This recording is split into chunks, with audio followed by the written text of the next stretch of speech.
And hello, everybody. Welcome to today's Mike Ames Show, which is a little bit different. As I'm sure you've noticed, I don't have Mike. What I have is Mike from the 90s. I have Mike 30 years ago. If this was Mike from the 90s, I have a pint in his hand. That is true. Commonly known as Pete. How you doing, Ped? I'm very good, sis. I'm very good, Kirsty. Thank you. And welcome, everybody. I am, in fact, on holiday today. But so desperate was I to join in this session that I've called in for an hour. He just wants to make a point that he's here, caring so much about you guys in the business that he's with us. But we'll let him go for now.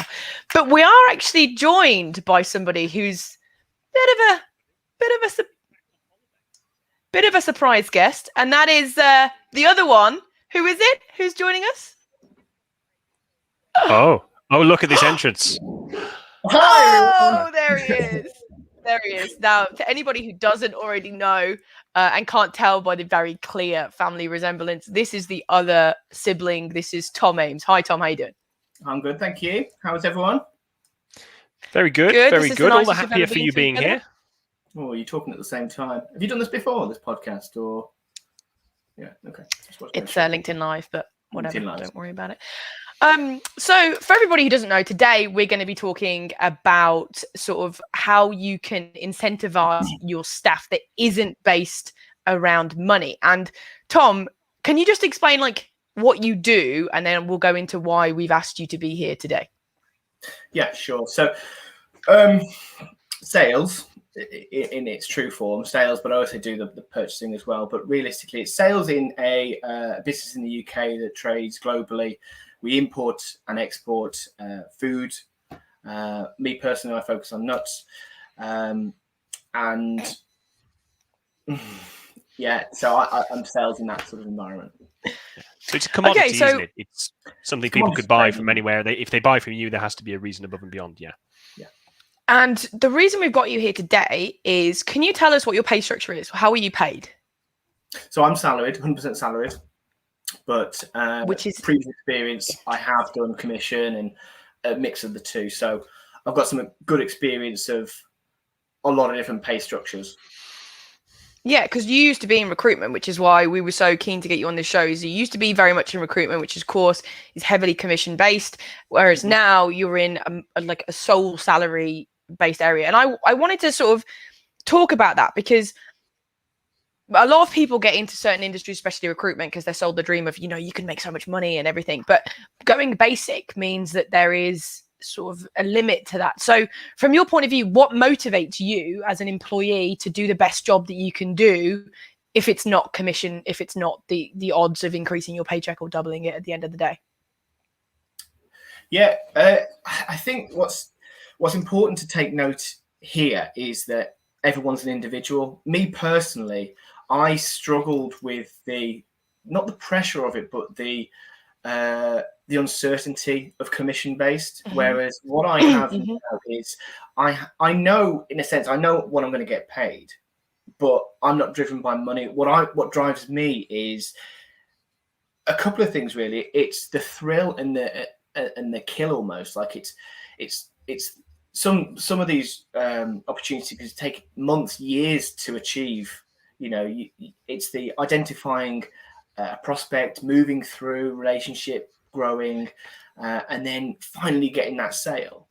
I think I personally get motivated by just the odd sort of well done, the quick nod. I think, Peter, you're the same in a sense. We discussed this in the past, where you don't want a big song and a dance, but you do want that recognition of doing a really good job. It means, I think it's easy for someone to just, ring a bell and say, hey, everybody, get the beers open and stuff. It's easy to do that. I think for somebody, your boss, to take 5 minutes and just come over and say, what you did there was exemplary. It was perfect. I can see and they describe to you, and it means they really have understood the time and the effort you've put into achieving that objective. And I think that means so much more to me and to you than an extra couple of £100 in a paycheck at the end of the month. Yeah, I'll give you that. So I mean, I don't agree. I mean, I like everybody to know. I like to bathe in the glory. It's my show. As you can see down here, I enjoy this basic premise. But essentially, Rue, what you're saying is is that taking away that pressure, knowing that, you know, your mortgage is going to be paid because you know exactly how much money is coming in. You can buy your beautiful babies, my beautiful nephews, their little trinkets and toys. You can go on your holidays because you can plan out. That takes away the pressure. So you can plan on actually building strong relationships. You can think long term. You don't just think at the end of this month for your paycheck. You think 3, 6, 12 months in advance. Is that sort of a big benefit, you say? Absolutely. And you've hit on hit on it then is relationships. Now, I think from a sales perspective, and me personally, I've always looked at myself, and I know I want to call him Dad, but Mike, he's always said, you know, you've got to look at yourself as Tom Ames Incorporated. You might work for someone, but I always think Tom Ames Incorporated, it takes a lifetime to build a reputation, but it can be gone in the split of a second. So me personally, I like to build relationships with my customers. Again, one of the Mike said to me years and years ago was, you've got to be like 98% best mates with your customers. There's still 2% where you know you probably wouldn't go ringing them up, hey, do you want to go to the pub all the time? But you've got to be able to have a laugh. You've got to share, not secrets, but you've got to, you know, confidences and things like that. You've got to be able to relate to your customers. And that's where I think having the freedom or the ability to do that and not worry, like, I can't talk to you now, I've got to go and make that sale because I need to have food on the table. If you know that money's coming in, you can spend a little bit extra time focusing on that customer, really getting to know them. You know, what are their wife called? What are their husbands called? Do they have kids? You know, what football team do they support? It's all information gathering. It's building a relationship. People buy from people. People don't buy from businesses.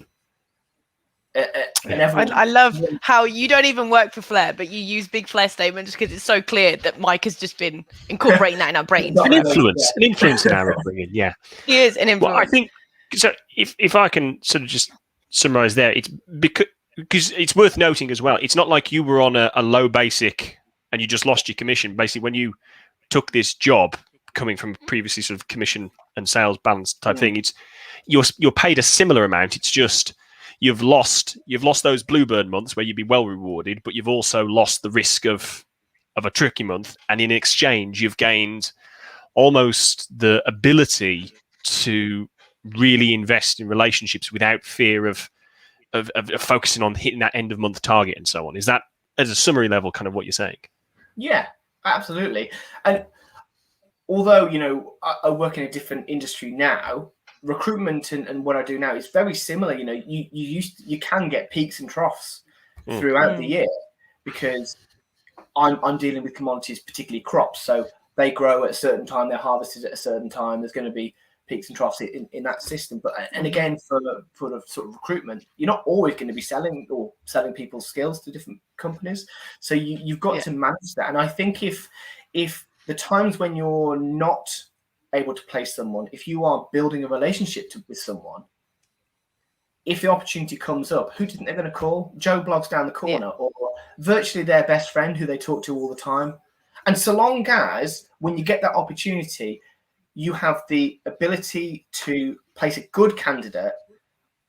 So quality is key as well. And now sometimes quality can go out the window if, again, you're racing to make a sale. You might do something a bit questionable if you're trying to get that commission. Whereas this time you think, well, I'm not going to get paid. So, that person's not right. Out of the two, who am I going to go? The person that on a commission base will make me the most money. I'm not going to go with them because they're not right. I'll go with the one that maybe could do a bit of training here and there. And I'll maybe mention that to the customer to build that relationship as well and trust and say, look, go with this one. We think this is the right one because it works for the business. I understand the business. And it's just showing that customer. Because you've taken perfect. So, I mean, on that, like you mentioned, you know, you work in commodities, but it has worked in recruitment. Pete, Mike has a couple of clients, doesn't he, where he's actually not told them to, but that he's had a couple of clients who have recently changed to a larger basic, and those clients have had some really good results from that, haven't they? He has, yeah. He was telling me about one recently who basically did went through a transition, so was previously heavily commission based, and basically went to their team and said, you know, what do you want to do here? Do you want to remain heavily commissioned, with all of the opportunity that creates? You could make a lot of money if you perform really, really well. Or would you like to secure some of that standard commission but lose that opportunity? And basically went to everybody in the business and said, how much wage versus commission do you want? A lot of people, a huge number of people, swung heavily towards a big chunky basic with a relatively small commission, which just by the by feeds into what Mike's research has said. That's what's triggered this. Mike did some research online, and 2/3 of people. Yeah, and so they've implemented that. So what kind of results has the company seen? Well, from what Mike was telling me is they've seen lower attrition, as you'd understand. People do not leave for a lower basic. If you want to get them out, you have to offer in a higher basic plus the OTE. So lower attrition, higher motivation. So that's more anecdotal, but everybody seems to be much more motivated. Everybody's behaving more like Tom was describing, investing in relationships. Which is what you want. And as a consequence, they're more profitable. They're seeing better returns.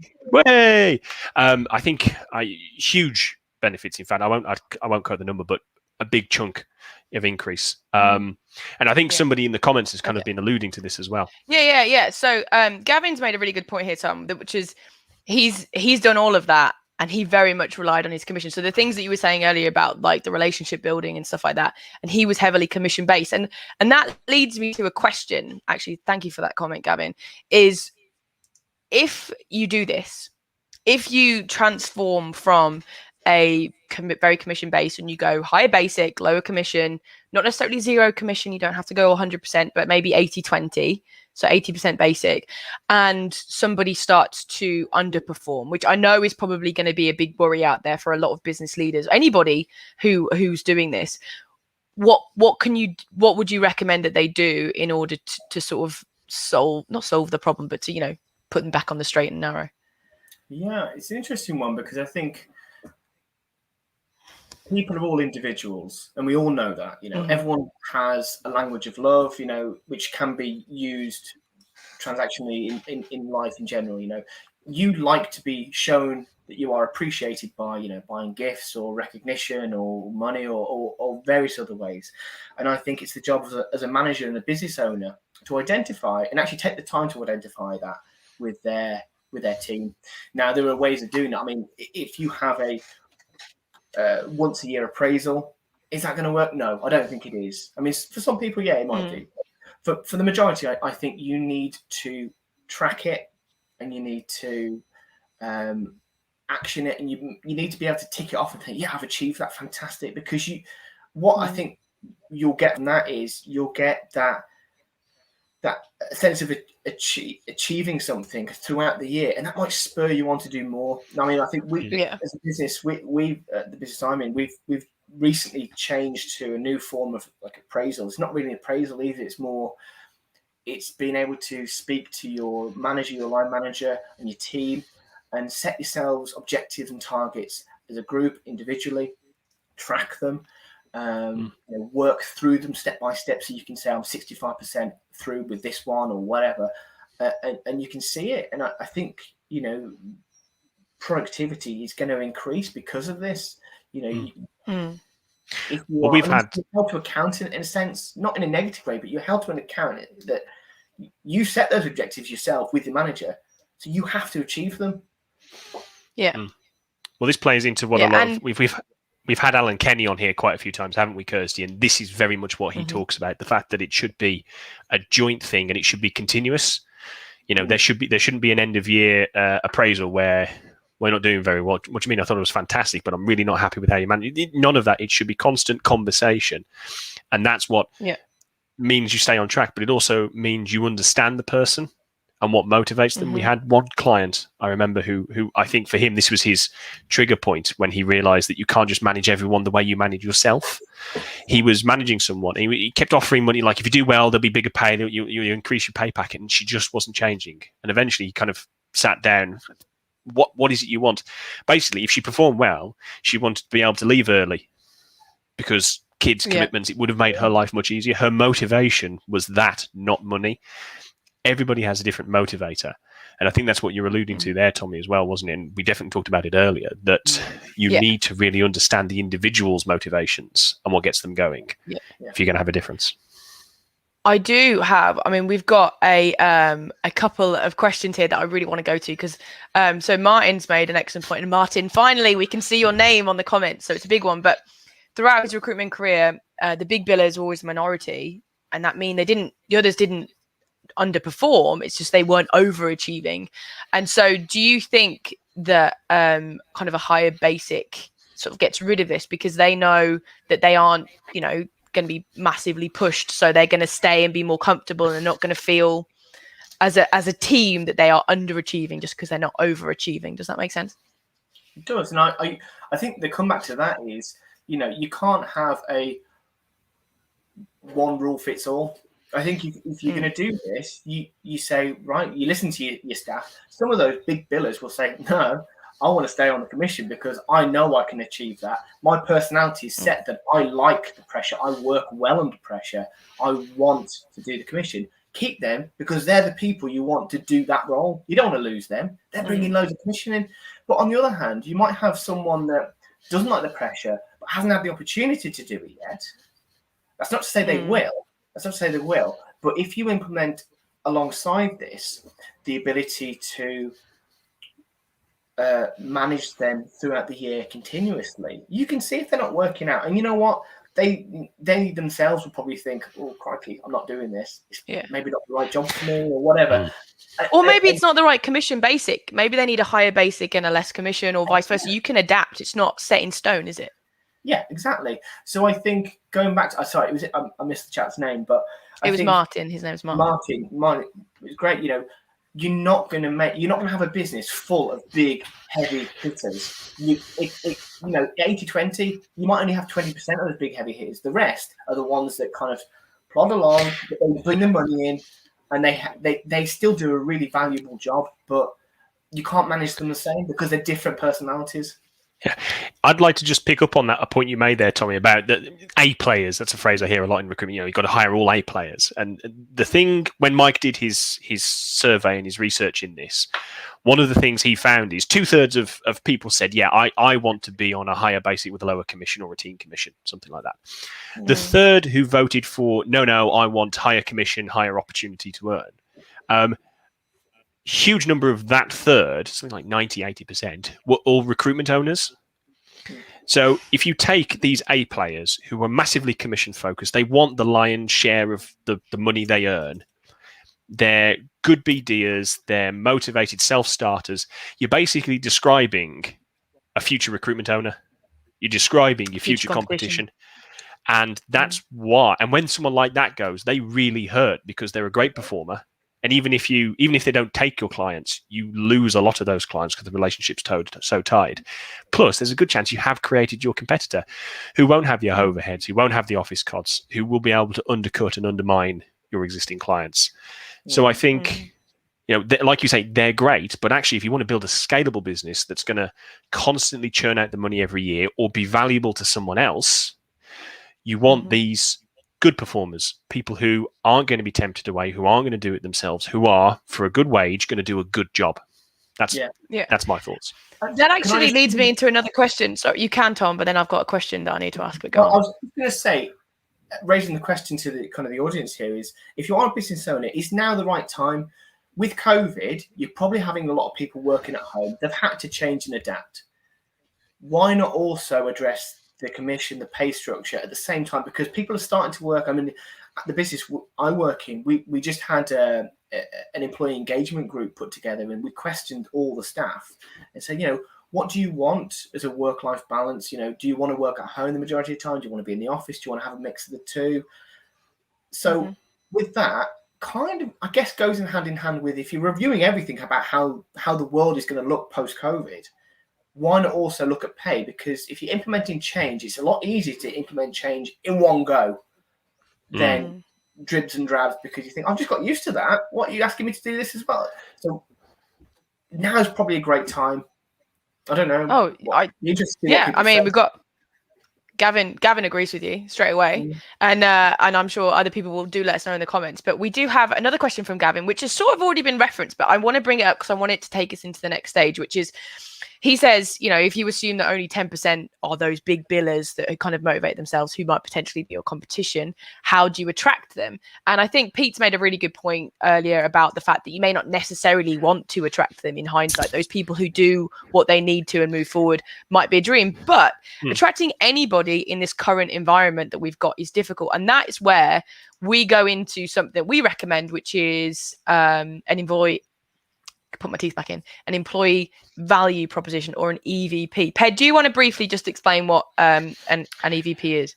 Yeah, EVP is the full package of what it is to work for your business. So for an employee, why come and work for us, which kind of ties into the point that was just made there by, I think it was Gavin. It's you know, money is going to be a part of that. How am I remunerated? What's the bonus? What's the commission scheme? That's going to be a part of it. But it's probably only 20% of it. The other 80% is, what's the journey? You know, where are we going? If I come on board, where are we heading? Are we going to be number one? Are we going to make a crap ton of money? Are we going to do a great job, get good people into positions? Are we going to help the NHS? You know, get the best staff? What's the mission for the business? Then what's our values? You know, because I don't know if anybody has ever worked in a business where their values clashed with what the business values were. I quit a job because some of their practices to me were very questionable, and I just said, I'm not doing this. And I just quit. And we've all been that. So you want to know, I want to go somewhere that thinks and breathes the same as me. What's the fuzzy wrapper around, you know, what's the nightlife like? What's the after drinks on Friday? Or is there a table tennis table, that kind of stuff? But where's the investment in myself? I think that's the other big piece. Where is the investment in me? Because Mike talks about this a lot, is that it's unlikely that someone you hire will stay with you forever. Very unlikely. But they may stay with you a long time, but unlikely forever. And in a way, you are a custodian of their career. They are going to do a lot of work for you and generate a lot of value, and you are going to take the lion's share of that value. What's the exchange? You know, you're paying them, great, but what's above that? And I think investing in them, making them better, helping them drive forwards. What Tommy was alluding to there around this constant development. That's what draws a lot of people in. The idea of getting opportunities to try new things and progress themselves. Even if they're not money orientated, a lot of people are very good job orientated, if that makes sense. So EVP is sort of the whole package presented in a way that really appeals and lets people understand what it is to work for your business. Yeah, I mean, out there, I would like to know, because I know, especially in recruitment, this is definitely show, but we've got all sorts of people.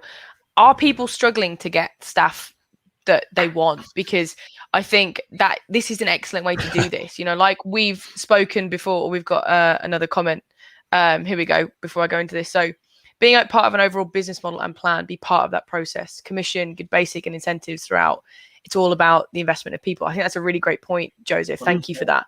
And it sort of really sums up what Pete just said. I think with this though, is this, if you were a young whippersnapper, because that's what people want, people who aren't massively high paid, although some people want that, is it something out there, those who are watching, is obviously you want your bills covered, you want your mortgage paid, you want a holiday, you want your basics sorted.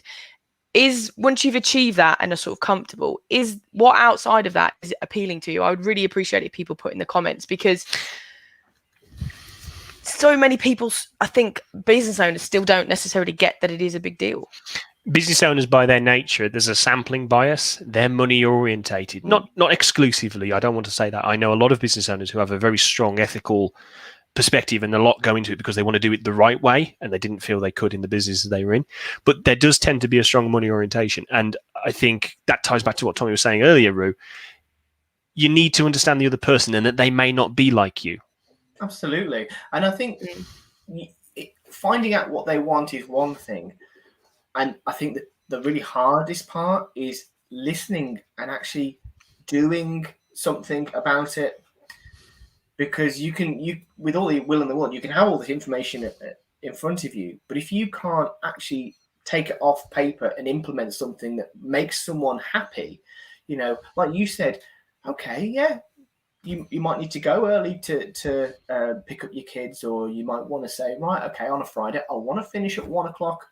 Great, as long as you hit the time. I want to implement that with you, so you can do it, but you need to show me you're worth doing that. Yeah. It's a partnership.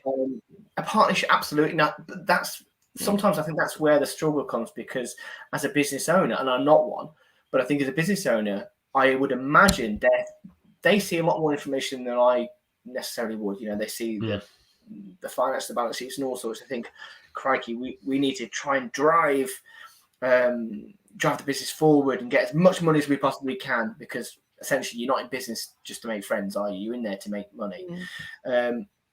And sometimes I think if you look at it in that clinical way, you take the human aspect out of a business and you think, well, it's very transactional. I pay you, you do a job for me.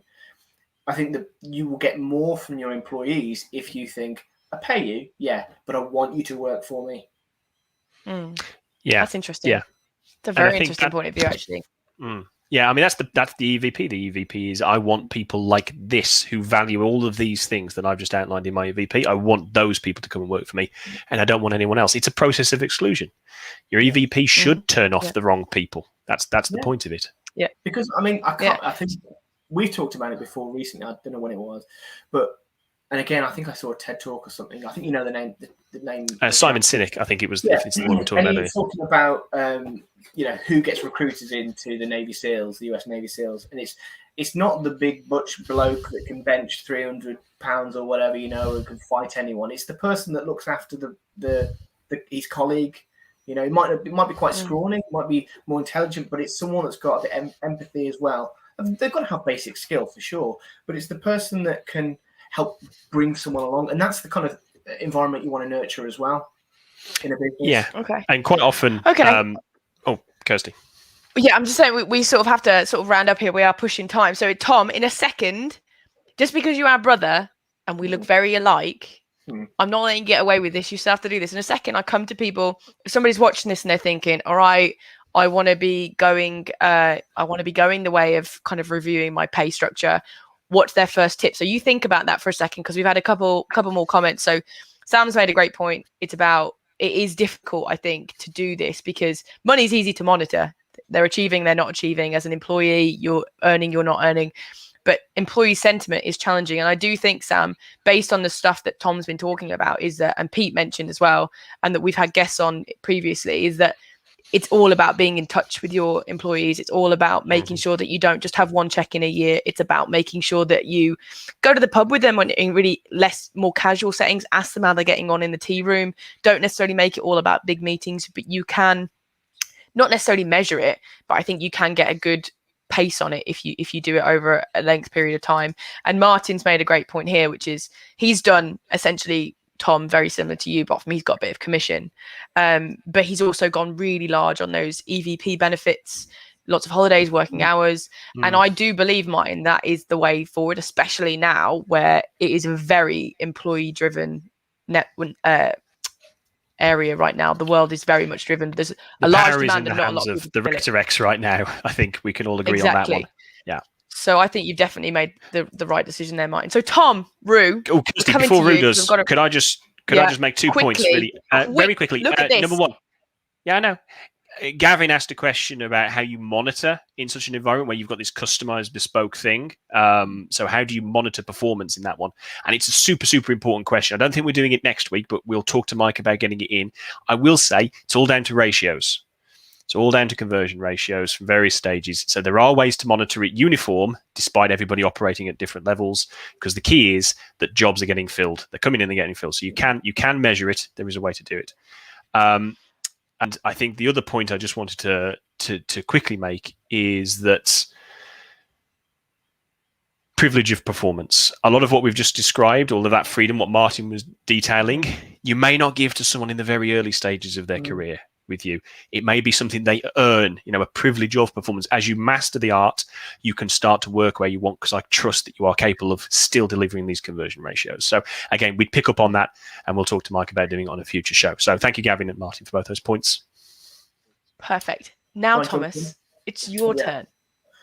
So I think, and I know we might talk about it later, but we in the business have just brought on a new cloud-based system, I think it is, or at least internet-based system called Clearview. I think, I'm not sure if there's many. I'm sure there's many out there, and it's to get rid of that once a year appraisals kind of style business. So you can break it down into different teams. Obviously, I have my manager, and if I had people underneath me, I could then manage them, and we could do a bigger group team objective. And I suppose the way of going forward about this would be twofold, really. I think you need to instill something in your employees. So you need to give them the power, in a sense, put them in a group, say, right, you are a new team now, made up of whoever wants to apply. You can't have everyone potentially, but you throw it out and say, right, I'm going to put a team together of him. It's called the EEG, the Employment Engagement Group. We want you to ask the questions of your colleagues and everyone in the business and feed that back to the management team. From that, management team can throw them questions to ask the business, and it works both ways. So, but you've got to listen to what comes back. It might not work for your business, but I think you need to then explain to the business why it doesn't work that way. But some things might come back and say, "Oh, crikey, I've not thought of that. Well, all these people are thinking that way. I didn't realise. Let's try and instill some change." So that's one way. But then hand in hand is like a new, trying to instill some sort of system where you are constantly checking up with your team, your colleagues. Communication is key. Listening to what they have to say, and then trying to take it on board. And if you can't, feed back as to why. Because there's nothing more frustrating than you saying, "Oh, I want to work from home on a Friday afternoon, please." No. Yeah. Why not? There might be a reason, like, well, you're the only key holder and we need you to be in. Simple as that. You'd be like, "Oh, okay, maybe I could work on a Thursday evening, from home." Yeah, you can do that. But communication and explaining the reasoning behind it, I think. Okay, yeah, I think it goes back to what you were saying earlier about that partnership level. Everything is key about making sure that this goes two-way, discussing what one person wants and what the other one wants as well. So, perfect. I think that's been a great show, guys. I loved the fact that I was in charge. It's as the younger sister, it's what I've always dreamed of. But it's been really, it's been having you on the show, Tom. Yeah, it's about time. It's been well overdue. I know I keep knocking you back when you ask me, but I think now is time when Dad wasn't here. It's not the way that we play it. So thank you, everybody, for watching. No, never asking you again. Thank you very much to everybody who's viewed and everybody who's got involved in the comments. It's been a great show. Please let us know what you thought in the comments. And next week, Mike is back. I've got him back. I'm getting rid of these two losers, these dead weights, and I'm getting Mike back. And I'm not entirely sure what we're talking about, but I will make sure that we post it out. If you do have any ideas, like Gavin did, about what we can do next week, please let us know in the comments. And as we say at Flair, if you want it, go and get it. And we'll see you next time.